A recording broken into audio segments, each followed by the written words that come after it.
At my daughter's wedding, I woke up bald. She had shaved my head and stained my dress so I wouldn't look prettier than her mother-in-law. When I showed up wearing a $53,000 wig and revealed the truth about my fortune. I'm glad to have you here.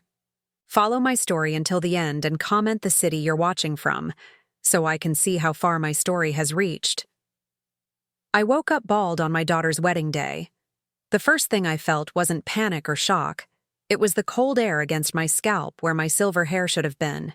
My hand reached up instinctively, fingers tracing the smooth skin that had been covered by thick waves just hours before. The reality hit me slowly, like stepping into freezing water. I sat up in the guest bed at Sloane's house, my reflection catching in the mirror across the room. A stranger stared back at me. At 63, I'd always been proud of my hair. It was one of the few things about aging that hadn't bothered me. Those natural silver streaks that caught the light, the way it fell just past my shoulders when I let it down. Now there was nothing. My throat felt tight as I stood, my legs unsteady. The hardwood floor was cold beneath my bare feet as I walked to the mirror.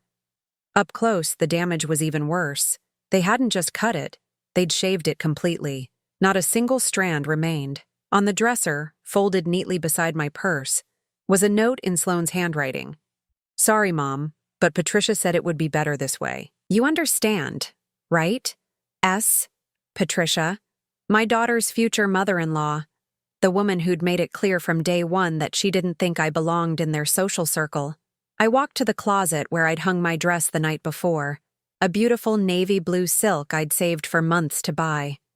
It was the nicest thing I owned, and I'd felt genuinely pretty when I tried it on at the store. The dress was there, but it was no longer navy blue.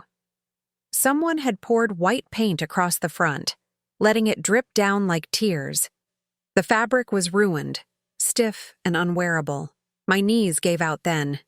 I sank onto the edge of the bed, staring at the dress, trying to understand how my own daughter could do this to me. The note crinkled in my shaking hand. You understand, right? No, I didn't understand. I heard footsteps in the hallway, then Sloane's voice talking to someone on the phone. I know, but you said she couldn't look better than your mother. This was the only way. The words hit me like physical blows. I pressed my hand to my mouth to keep from making a sound. She was talking to Bradley, her fiancé, explaining why she'd humiliated her own mother. "She'll get over it," Sloane continued, her voice getting closer to my door. "She always does. Besides, it's not like she has anywhere else to go today." The footsteps faded down the hall.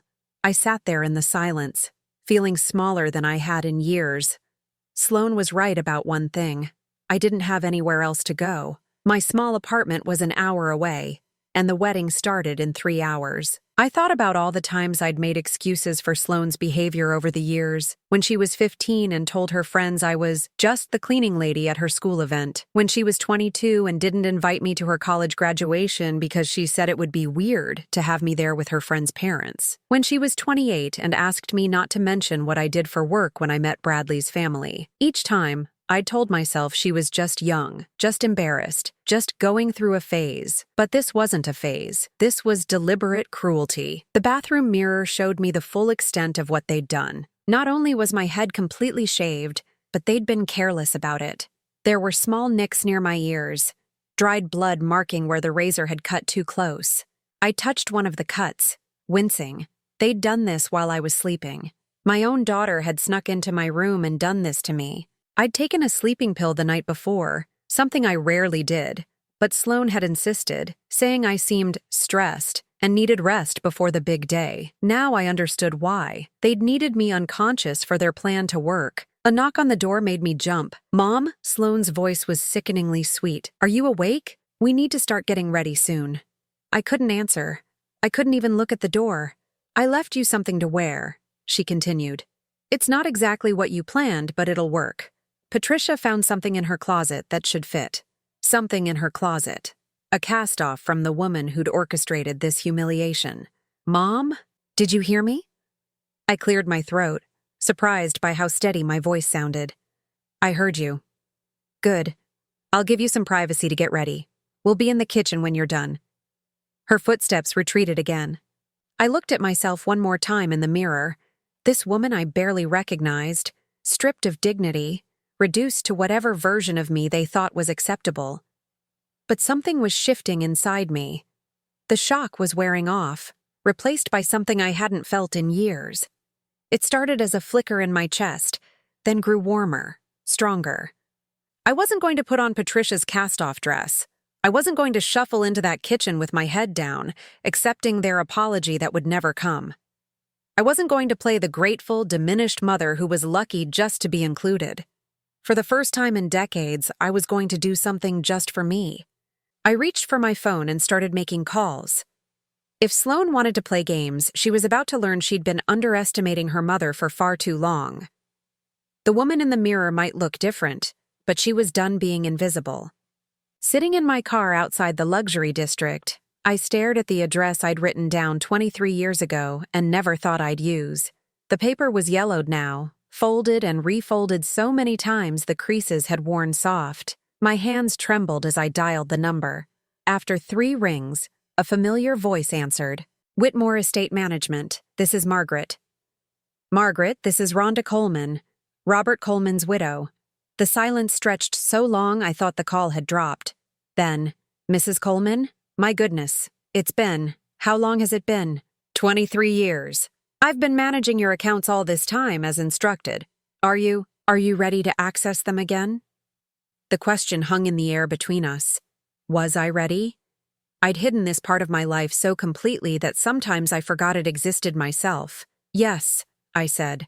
"I need to access everything. Today." After I hung up, I sat in my car and let myself remember the life I'd chosen to forget. Robert and I had been young when we married, both from families with old money that stretched back generations. He'd been brilliant with investments, taking his inheritance and doubling it, then doubling it again. By the time Sloane was born, we owned properties in 3 states and had enough money to last several lifetimes. But money hadn't saved Robert from the heart attack that took him when Sloane was only 7. I was 35, devastated, and suddenly responsible for raising a daughter who barely remembered her father. The funeral had been overwhelming. Robert's business associates offering their condolences while clearly assessing whether I'd be competent enough to manage his affairs. My own family hovering, making suggestions about what I should do with all that money. Everyone had an opinion about how a wealthy widow should behave, but it was Sloane's reaction that changed everything. I found her in her room after the funeral, still in her black dress, surrounded by expensive toys she'd barely touched. She was 7 years old and looked so small, so lost. "Are we poor now?" she'd asked me, her voice barely a whisper. "What? No, sweetheart. Why would you think that?" "Because everyone keeps talking about money, and Tommy Morrison's dad died last year, and his mom had to sell their house and move to an apartment. Are we going to have to move too?" The fear in her eyes broke something inside me. All around us, adults were discussing trust funds and investment portfolios while my daughter worried about losing her home. In that moment, I realized she was growing up in a world where love and security were measured in dollar signs. That's when I made the decision that would define the next 2 decades of our lives. I met with Margaret the week after the funeral and put almost everything into long-term trusts and investments. I kept enough for a modest life. A small house in a middle-class neighborhood, money for necessities and simple pleasures, but nothing that would mark us as wealthy. "Are you certain about this, Mrs. Coleman?" Margaret had asked. "Your daughter will inherit everything eventually, but in the meantime, you'll be living quite differently than you're accustomed to." "That's exactly what I want," I'd told her. I wanted Sloane to understand the value of things. I wanted her to appreciate what she had, to work for what she wanted, to measure people by their character rather than their bank accounts.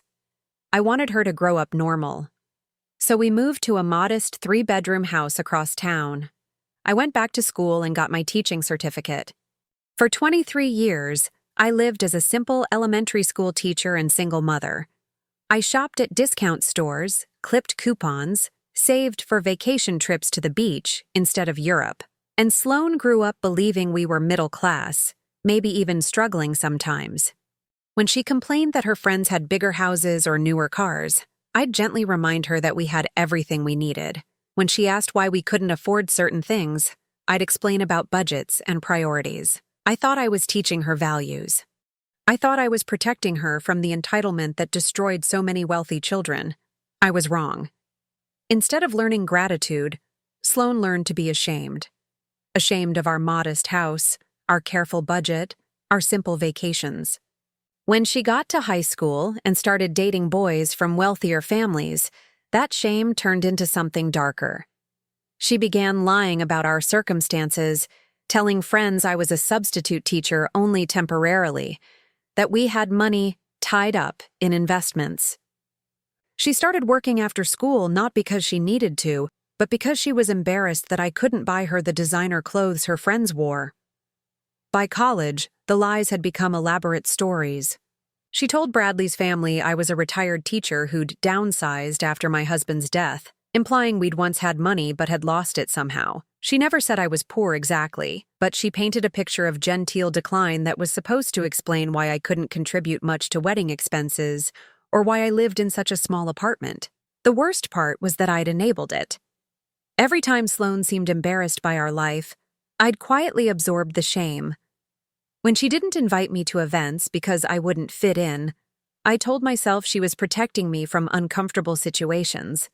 When she asked me to dress down or keep quiet about my job, I convinced myself she was just young and would grow out of it. But she never grew out of it. The shame had calcified into something harder. The belief that I was somehow lesser, that my presence in her new life was an embarrassment to be managed. Margaret's office was in a building I hadn't entered in over 2 decades.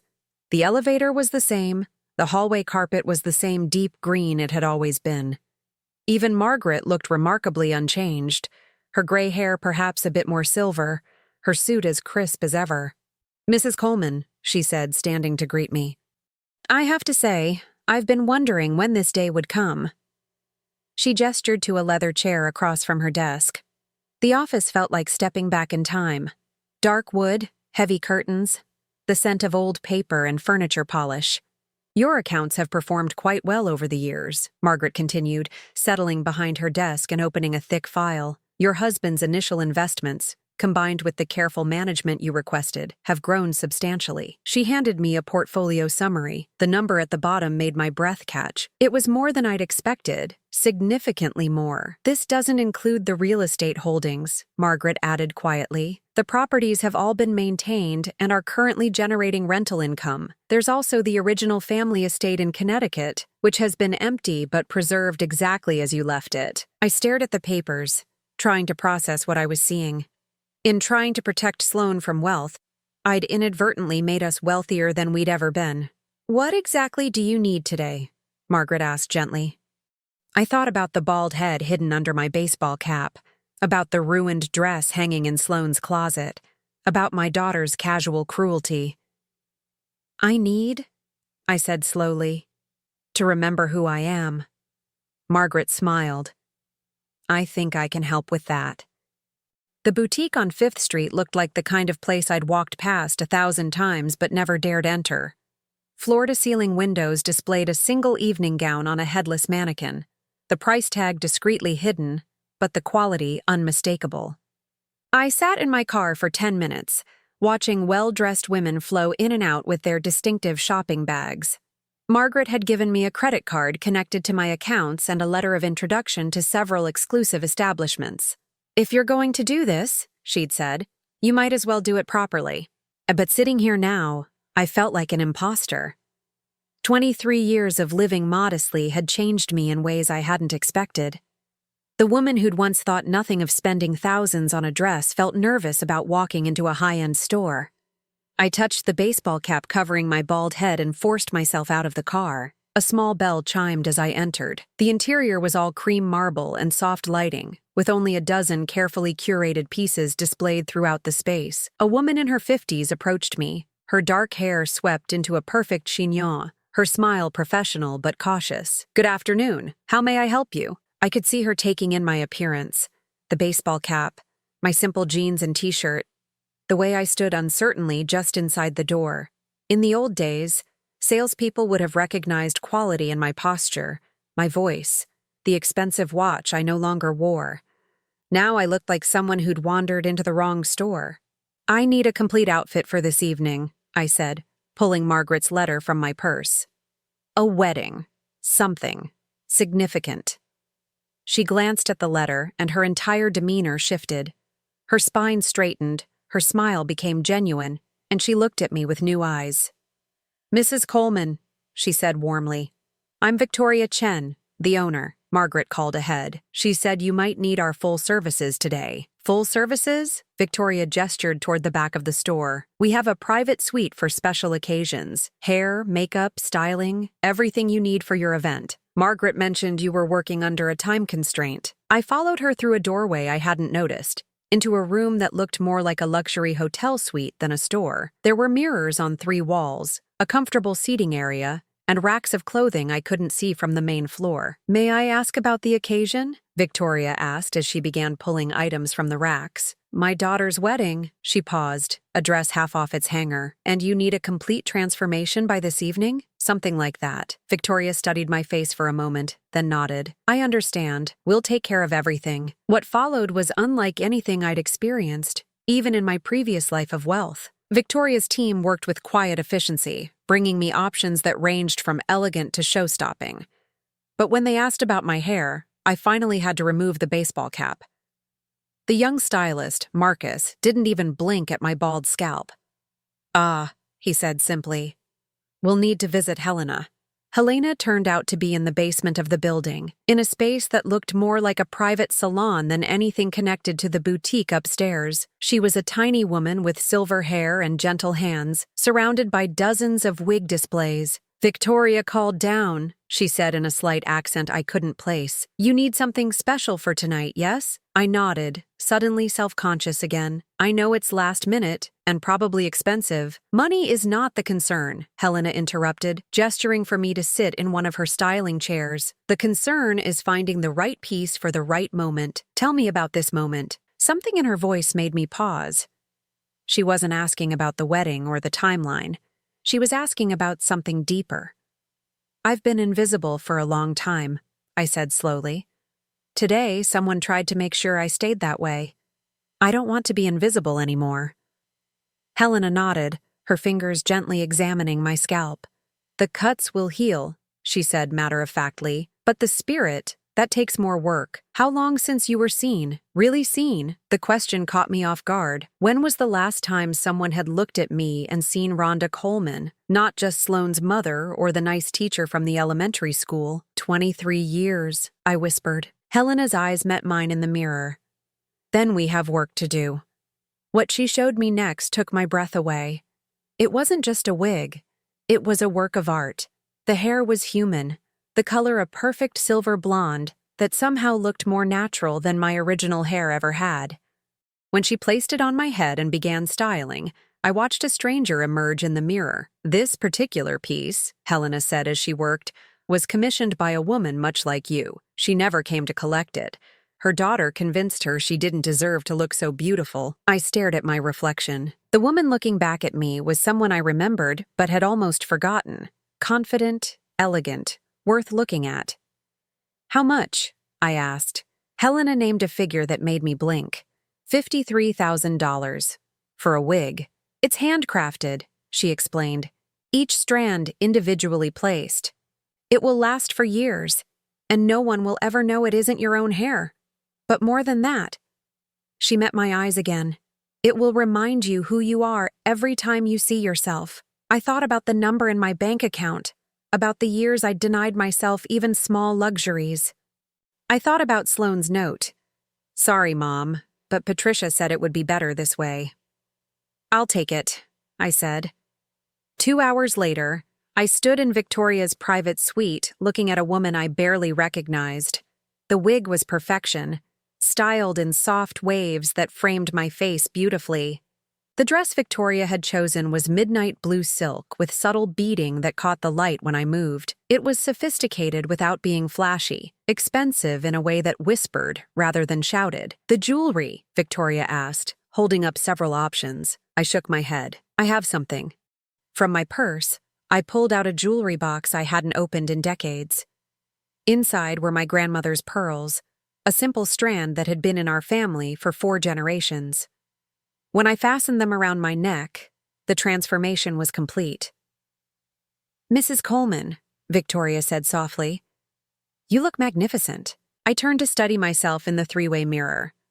The woman reflected there was someone I remembered from long ago. Someone who belonged in beautiful spaces, who commanded attention simply by existing. Someone whose presence mattered. My phone buzzed with a text from Sloan. Where are you? The wedding starts in an hour, and you're supposed to be here getting ready. I looked at the message, then at my reflection, then back at the message. For 23 years, I'd responded to every summons, answered every demand, accommodated every request. I'd made myself smaller and smaller until I'd nearly disappeared entirely. Not today. I typed back, I'll be there. But I wouldn't be the woman she expected. I wouldn't be the grateful, diminished mother who accepted whatever scraps of dignity they chose to throw my way. Victoria handed me a small clutch that perfectly matched my dress. One more thing, she said, pulling out a compact mirror. Remember this feeling. Remember how it feels to honor yourself. I looked at my reflection in the small mirror. This woman who'd been hiding inside me for over 2 decades, who'd finally been allowed to emerge. I won't forget, I said. As I walked to my car, I could feel people noticing me. Not staring rudely, but the kind of subtle attention that comes when someone commands respect simply by how they carry themselves. I'd forgotten what that felt like. My phone buzzed again. This time it was Patricia, Sloane's future mother-in-law. Dear Rhonda, I hope you understand that everything we did was for the good of the family. A mother sometimes has to sacrifice for her daughter's happiness. I read the message twice, then deleted it without responding. Patricia was about to learn that this mother was done sacrificing. The country club parking lot was filled with luxury cars, each one worth more than I'd pretended to make in a year as a teacher. I sat in my modest sedan for a moment, watching guests in expensive clothes making their way toward the entrance. This world had once been mine, but walking away from it had been so complete that returning felt surreal. Through the windows, I could see the ceremony setup on the back lawn. White chairs arranged in perfect rows, an archway draped with cascading flowers that probably cost more than most people's monthly rent. Everything was elegant, tasteful, and exactly what Patricia would have chosen to showcase her family's status. I checked my reflection one more time in the rearview mirror. The woman looking back at me was still a shock. Polished, sophisticated, beautiful in a way that commanded attention. The $53,000 wig moved like real hair, catching the late afternoon light with subtle highlights that seemed to glow. My hands were steady as I gathered my clutch and stepped out of the car. I'd made a choice in that boutique, and there was no going back now.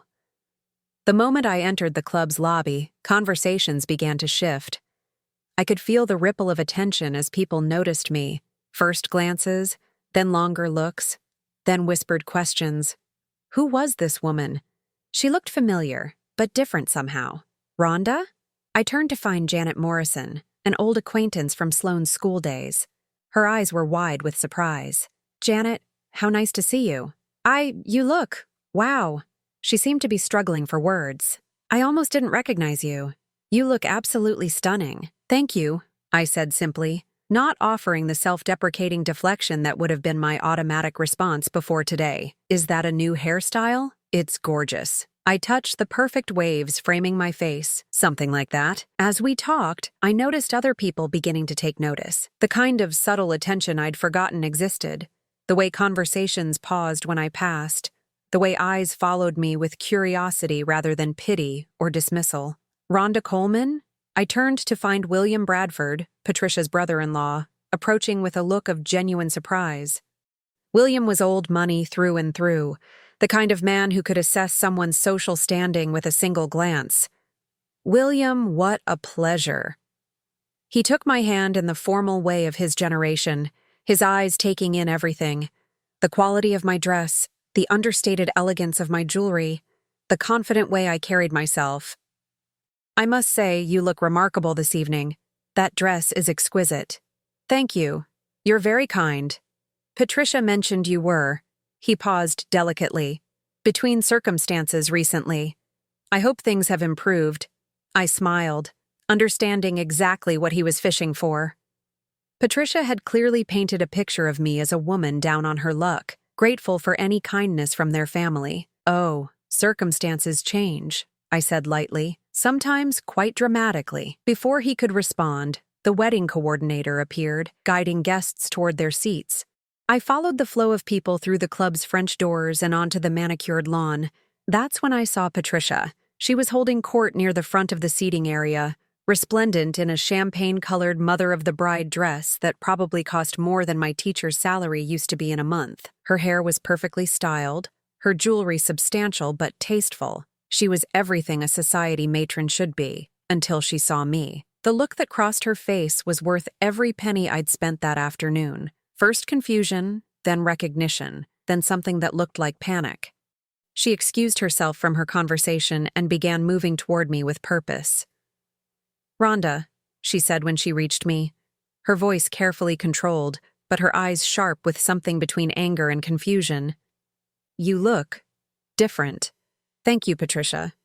You look lovely as well. The flowers are beautiful." She studied my face intently, clearly trying to understand what had changed. The wig was flawless. She couldn't possibly know about my shaved head, but the confidence, the posture, the quality of my clothing, all of it was wrong according to the narrative she'd constructed. "That's an interesting dress," she said finally. "Very expensive looking." "It's adequate for the occasion," I replied, borrowing the understated language of real wealth that she would recognize. Patricia's eyes narrowed slightly. Around us, other guests were beginning to take their seats, but several were still watching our interaction with curious eyes. "I wasn't sure you'd make it," Patricia continued, "after this morning's incident." "Incident?" "Well, you seemed so upset about the dress situation. Sloan was worried you might not feel comfortable attending." The audacity of it took my breath away. They'd destroyed my clothes and shaved my head, and she was framing it as me being overly sensitive about a dress situation. "I'm exactly where I belong," I said calmly, "at my daughter's wedding." Before Patricia could respond, there was a commotion near the back of the seating area. I turned to see Sloan approaching, still in her pre-ceremony outfit but clearly agitated. She'd been beautiful as a child, and she was beautiful now. Blonde hair swept into an elaborate updo, her makeup professionally done, but her face was tight with worry. She stopped short when she saw me, her mouth actually falling open. "Mom?" The word came out as barely a whisper. She looked me up and down, taking in every detail of my transformation. I could see her mind working, trying to reconcile the woman in front of her with the bald, humiliated mother she'd left behind that morning. "Hello, sweetheart. You look beautiful." What? How did you? She seemed unable to form a complete sentence. Other guests were definitely watching now. The mother-daughter reunion was drawing attention, especially with my dramatic change in appearance. "Where did you get that dress?" Sloan finally managed. "I went shopping." "Shopping? But you said you couldn't afford." She caught herself, glancing around at the listening guests. "Circumstances change." I repeated the phrase I'd used with William, enjoying the way it seemed to unsettle both Sloan and Patricia. Patricia moved closer, lowering her voice. "Rhonda, perhaps we should discuss this later. The ceremony is about to begin." "Of course," I agreed. I should find my seat. I began moving toward the chairs, but Sloan caught my arm. "Mom, wait, we need to talk. After the ceremony, sweetheart. This is your special day." I could see the panic in her eyes. The narrative she'd constructed for Bradley's family, the struggling single mother, the woman who needed their charity and patience, was crumbling in real time. The woman standing before her in a $5,000 dress and $50,000 hair was not someone who could be dismissed or managed. "Mrs. Coleman?"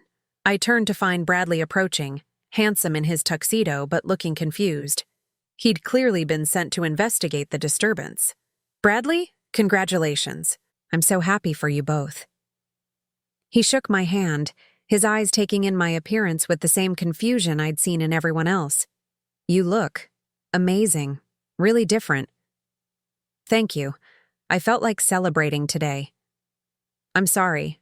I have to ask. That hair color is incredible. Did you just have it done?" I touched the perfect waves, fighting back a smile.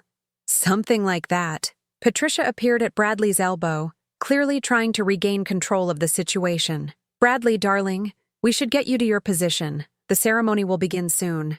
But Bradley was still studying me with curiosity. I have to say, Mrs. Coleman, you look like a completely different person from this morning. The comment hung in the air. Patricia's face went white, and Sloane made a small, choked sound. This morning? I asked innocently. Bradley looked confused. Well, Sloane said you had some kind of incident with your hair and dress? That you were upset and might not make it to the wedding. I looked at Sloane, whose face had gone from pale to red. Around us, several guests had stopped pretending they weren't listening. Oh, that, I said lightly. It worked out beautifully in the end. Sometimes what seems like a setback is actually an opportunity. I could see Patricia frantically trying to signal Sloane to end this conversation, but it was too late. The damage was done. Too many people had heard too many inconsistent stories. Well, I said, glancing at my watch, I should let you finish preparing. I'll just find my seat. As I walked away, I could feel their eyes burning into my back. Behind me, I heard Patricia's urgent whisper. What exactly did you tell him about this morning? I found my assigned seat, not in the family section where I belonged, but several rows back with distant relatives and family friends. Another small humiliation that would have devastated me this morning but felt insignificant now.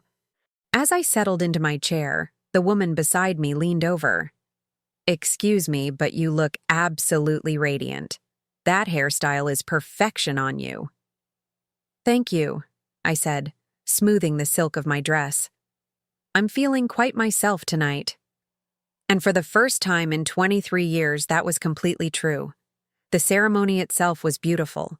Sloane looked radiant as she walked down the aisle, though I caught her glancing in my direction several times with an expression I couldn't quite read. Bradley was clearly smitten, his face lighting up when he saw his bride. For a moment, watching them exchange vows, I almost forgot about the morning's cruelty. Almost. When the officiant asked if anyone objected to the union, Patricia actually turned to look at me, as if expecting some kind of disruption.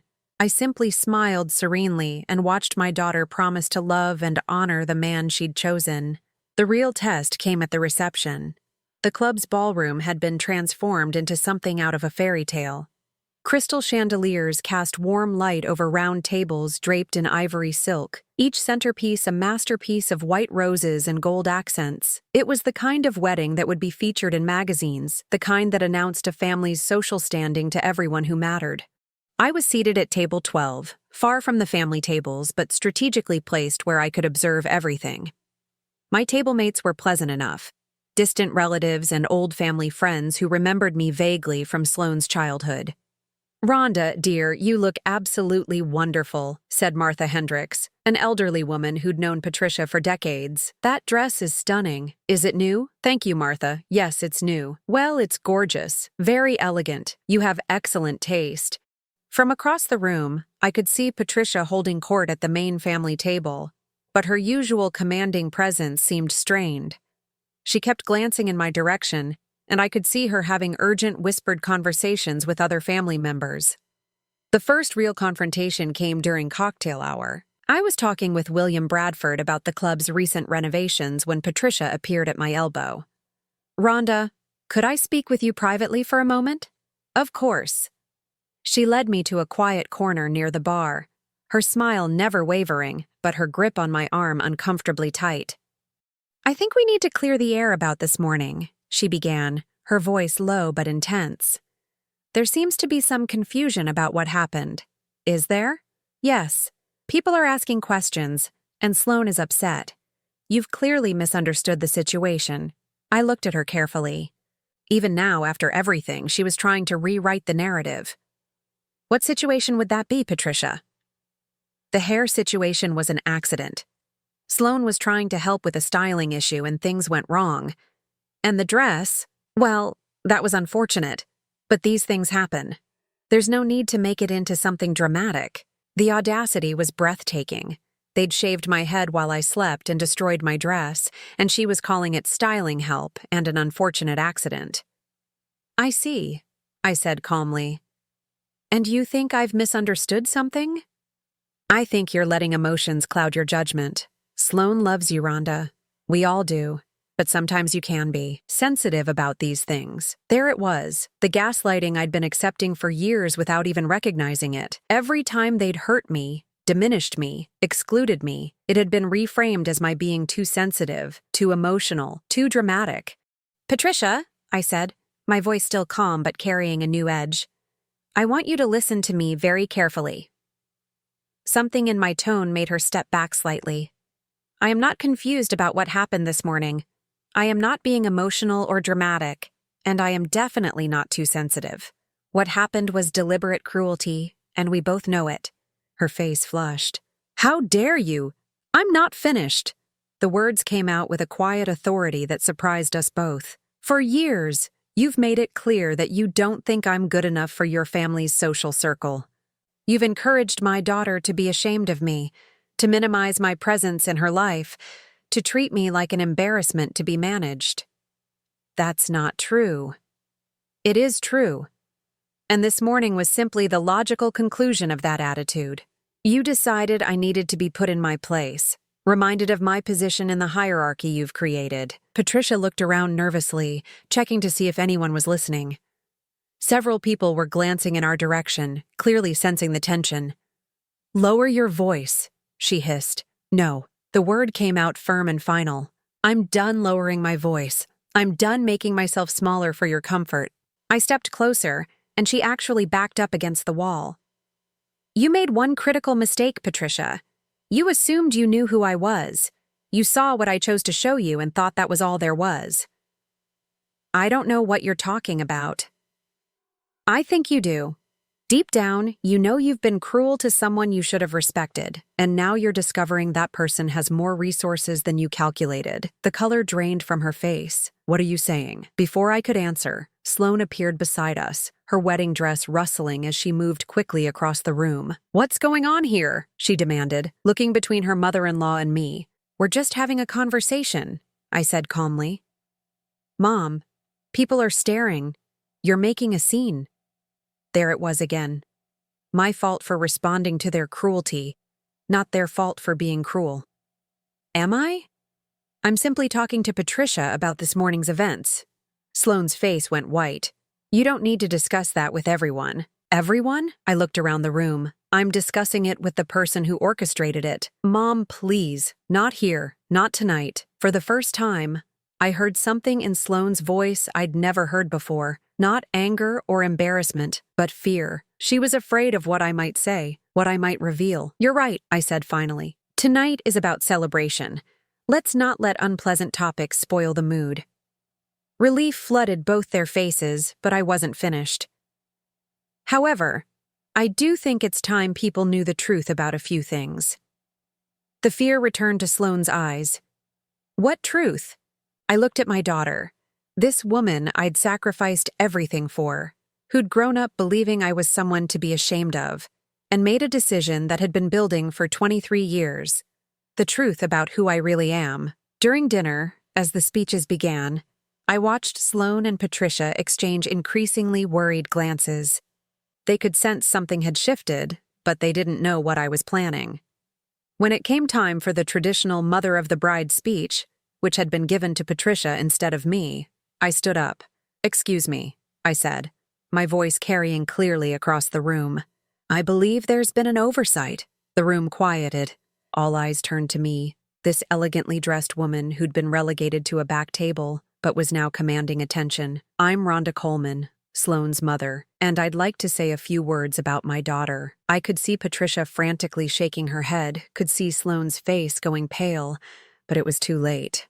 The microphone was being handed to me, and 200 wedding guests were waiting to hear what I had to say.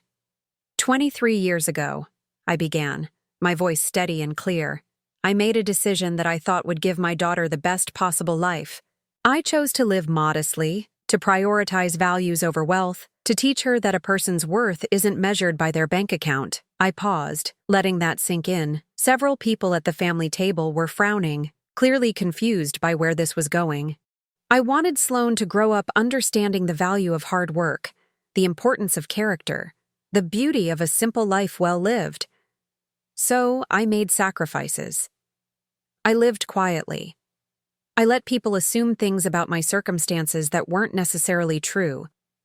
Sloane was staring at me with growing horror, beginning to understand what I was about to reveal. But sometimes, I continued, when you hide who you are for too long, people forget to treat you with basic respect. They begin to see you as less than you are, rather than different than they expected. I looked directly at Patricia, then at Sloane. Tonight, looking at my beautiful daughter and her new family, I realized it's time to stop hiding. Time to let people see the whole truth. The room was completely silent now. Even the waitstaff had stopped moving. Sloane, sweetheart, I love you more than life itself. Everything I did was to protect you from the entitlement and shallowness that often comes with wealth. But in protecting you, I allowed you to become ashamed of me. That was my mistake. I set the microphone down and looked around the room one last time. I hope you'll all understand that from now on, I'll be living a bit more honestly about who I am. The silence that followed was deafening. Then, slowly, applause began, tentative at first, then stronger. Not everyone understood what had just happened, but they recognized a moment of truth when they heard it. As I walked back toward my table, I passed Patricia. Her face was ashen, but her eyes were sharp with understanding. She knew exactly what I'd just done. The game had changed completely.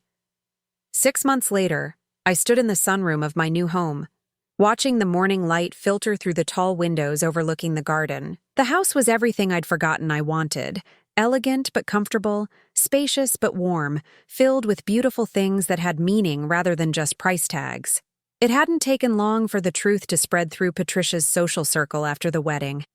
Within a week, everyone knew that the struggling single mother they'd been condescending to was actually one of the wealthiest women in the state. The revelation had sent shockwaves through their carefully constructed social hierarchy. Some had been embarrassed by how they'd treated me. Others had tried to suddenly become my best friend. A few, like William Bradford, had simply nodded knowingly and said they'd always suspected there was more to my story. Patricia herself had disappeared from social events for nearly a month, too humiliated to face the people who'd witnessed her cruelty to someone she now knew could buy and sell her family several times over. But the most complicated relationship had been with Sloane. She'd tried calling the day after the wedding, her voice tight with panic and anger. "Mom, what have you done? People are asking questions I can't answer. Bradley's family thinks I've been lying to them." "Have you been lying to them?" I'd asked calmly. "That's not the point. You've made me look like a fool." It had taken 3 more months of difficult conversations before she began to understand that I wasn't the one who'd made her look foolish. Her own shame and dishonesty had done that. Now, she sat across from me in my new living room, cradling her 3-month-old daughter, my granddaughter Emma, whom I'd been allowed to hold from the moment she was born. "I've been thinking about what you said," Sloane began, her voice softer than it had been in years. "About teaching me values." I looked up from the baby blanket I was knitting, waiting for her to continue. "I understand what you were trying to do. I really do. But I think I needed to know the truth earlier. I needed to understand that being wealthy doesn't make you shallow, just like being poor doesn't make you noble." She paused, adjusting Emma in her arms. I was ashamed of the wrong things. I should have been ashamed of being ungrateful, of taking you for granted, of letting Patricia treat you badly. Instead, I was ashamed that we didn't have more money, bigger houses, fancier clothes. It was the most insightful thing she'd said since she was a child, and it gave me hope. "The money was never the point," I said gently. "The point was learning to value people for who they are, not what they have." "I know that now, but Mom," she hesitated, then looked directly at me. "What they did to you that morning, Patricia and I, that was unforgivable. I keep thinking about you waking up like that, how you must have felt." The memory still stung even months later, but it had also been the catalyst for everything that followed. "It was cruel," I agreed, "but it also freed me from pretending to be someone I wasn't." Sloane nodded, tears in her eyes. "I want Emma to know her grandmother, the real one. Not the version I created because I was too immature to appreciate what I had." She paused, then added quietly, "And I want to learn to be the kind of daughter you deserved to have." It wasn't a complete reconciliation. Trust, once broken, takes time to rebuild, but it was a beginning. Later that afternoon, after Sloane and Emma had left, I received an unexpected visitor. Margaret knocked on my door, her professional composure giving way to a knowing smile when I answered. "Mrs. Coleman, I hope you don't mind me stopping by, but I had some papers for you to sign, and I wanted to see how you were settling in." I led her to the study where we'd been managing the transition back to my former life. The room was lined with books, many of them treasures I'd kept in storage for decades. "The foundation is almost ready to launch," Margaret said, spreading documents across my desk. "Are you certain about the focus?" I nodded. For months, I'd been planning the Rhonda Coleman Foundation for women over 50 who wanted to restart their lives. Not a charity, but a resource center, helping women who'd spent decades caring for others learn to pursue their own dreams. "I spent 23 years hiding who I was," I said. "I know I'm not the only woman who's made herself invisible for what she thought were good reasons." Margaret smiled. "It's a worthy cause, and the board members you've selected are impressive." I'd been careful about that. No one who'd treated me poorly when they thought I was powerless. No one who was only interested now that they knew I was wealthy. Just people who understood the value of second chances and authentic relationships. As Margaret gathered her papers, she paused. "If you don't mind me asking, do you have any regrets? About the years you spent living modestly, I mean?" I considered the question carefully. Did I regret those years of teaching, of living simply, of watching every penny? "No," I said finally. "Those years taught me things I needed to know. They showed me who would value me for myself and who would only respect me for my money. They taught me the difference between dignity and status." I walked to the window, looking out at the garden where I'd started planting roses, something I'd always wanted to do but never had space for in my small apartment. The mistake wasn't living simply.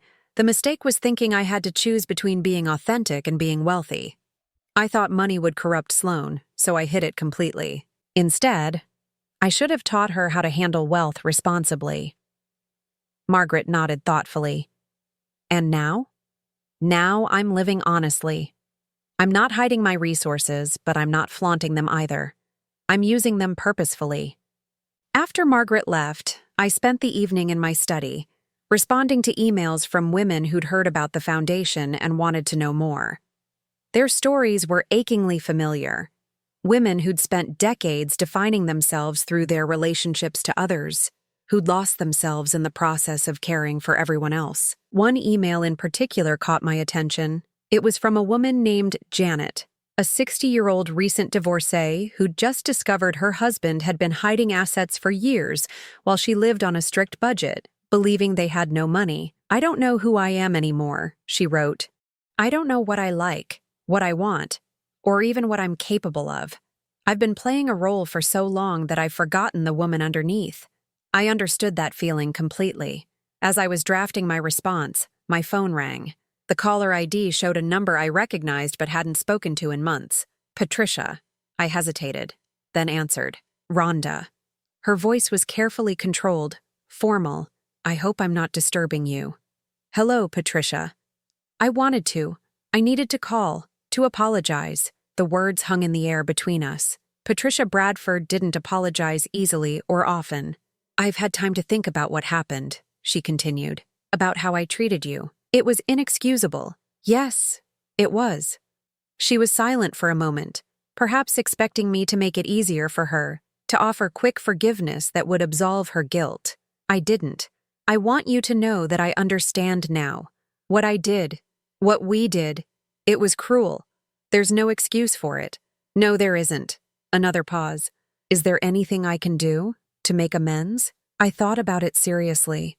Patricia had humiliated me, encouraged my daughter to be ashamed of me, tried to erase me from what should have been one of the most important days of my life. "Yes," I said finally. "You can treat the next person with respect, regardless of what you think their circumstances are. You can remember that a person's worth isn't determined by their bank account or social status." "I will. I promise I will." And Patricia?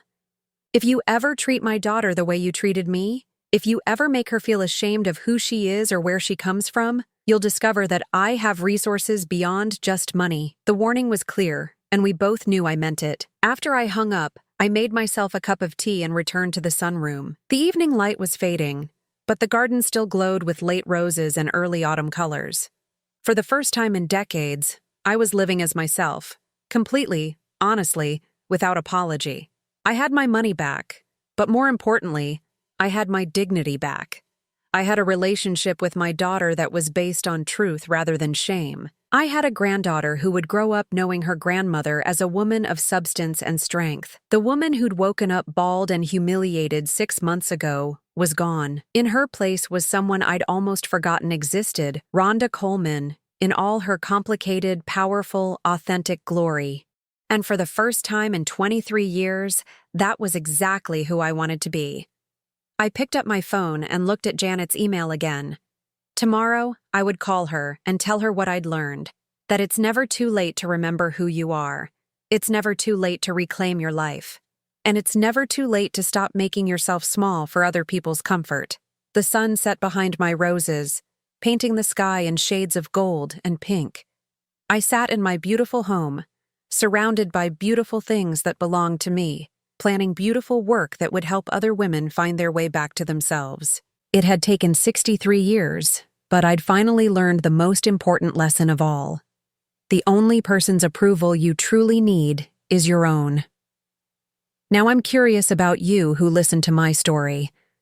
What would you do if you were in my place? Have you ever been through something similar? Comment below. And meanwhile, I'm leaving on the final screen 2 other stories that are channel favorites, and they will definitely surprise you. Thank you for watching until here.